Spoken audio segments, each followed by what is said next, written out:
On se prépare au Mexique. Comme vous savez, je suis venue toute seule au Mexique, donc là je suis vraiment en immersion, c'est un peu une expérience sociale pour moi. Je suis hyper fatiguée, mais regardez à quel point j'ai bronzé déjà. Bon, c'est plus des rougeurs, mais c'est pas grave. Pourquoi je suis seule au Mexique? Ça c'est vraiment la question. En fait, de base je devais partir avec 2 personnes plus moi, sauf que ces 2 personnes se sont embrouillées et moi j'étais incapable de choisir avec qui j'allais parce que il y a une personne qui est allée à Mexico, l'autre elle est allée à Tulum.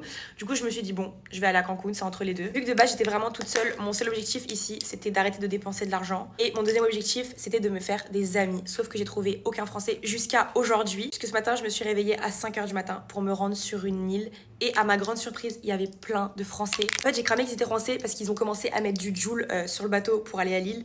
Et j'étais en mode, mais arrêtez. J'ai passé tout mon après-midi avec eux et franchement, ils étaient trop choux. Il y avait des filles, enfin, c'était trop drôle, j'ai trop rigolé. Vraiment, au début, j'avais peur de partir toute seule. Mais au final, je pense que c'est l'une des meilleures expériences de ma vie. En fait, avec le fait de voyager seule, vous pouvez faire ce que vous voulez, où vous voulez. Genre, hier, à 7h du soir, je me suis dit, j'ai envie de faire du pilates. Je suis allée faire du pilates toute seule. Pareil, je mange alors que je veux. Hier, je me suis posée dans un petit resto en bas de la plage. Trop mignon et j'étais toute seule et en fait tu penses à ta vie, tu réfléchis à plein de choses. Bon après je sais pas si je partirai tout le temps en vacances toute seule, mais pour le coup là ça m'a fait grave du bien, j'ai pu vraiment penser à plein de choses. Et les a priori que vous avez sur le Mexique, en vrai ça dépend de où vous allez. Je voulais vraiment être en immersion donc j'ai visité la ville de Cancun. Après c'est très touristique et dites-vous que hier soir après le sport je me suis perdue dans les rues parce que ici la map elle est trop mal faite.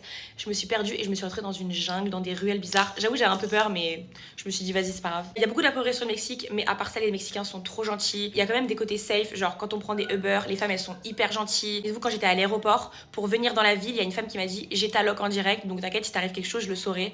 Et les gens sont tout le temps souriants, enfin j'adore. Bon je me suis maquillée, j'ai fait un truc assez léger parce que j'ai trop chaud et je fais une vidéo où je m'habille. Bye.